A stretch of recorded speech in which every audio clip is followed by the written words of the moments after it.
ku lw'omukagalo wa wiiki ewedde Immaculate Onebe omukyala yasangibwa nga mufu mu kinnya kya Kazambi Munyonyo lwe yaziikiddwa ab'enganda ze mu disitulikiti y'e Kabera Maido. Ne we butuukidde olwaleero nga bba Francis Onebe akyali mu kadduukulu ka poliisi okuba lwe yakwatibwa kumpi wiiki 2 emabega okuyambako poliisi mu kunoonyereza ku nfa ya Immaculate Onebe. We have the gentleman in custody.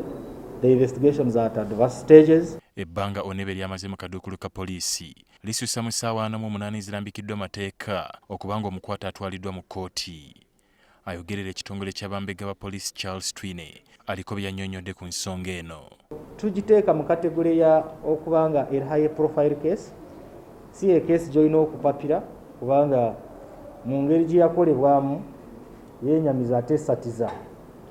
So twagala kugikwata n'obwegendesereza era n'obwandikubadde nga essaawa zayiseemu naffe twakozesa amateeka ne tufuna obuwabuzi obuloofu ne tuwabulwa era buli kye tukola kyonna kiri mu mateeka.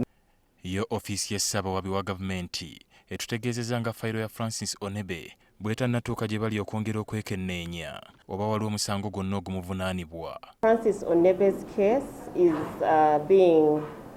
still being investigated. The investigations are prosecution-led, meaning that we are directing the investigations, and so we are yet to receive the file for final perusal and determination of the matter.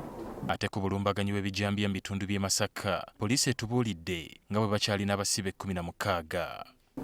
Nga fayiro zaabwe zikyagenda mu maaso. Baatulaze nti fayiro zino ezimu zikyali mu ofiisi ya DPP naye nga abamu ku abo betugezaako okulondoola abamu bakyekwese mu kiseera kino abaali balina akakwate ku bikolwa ebyo. Kati tuwezezza ennaku 18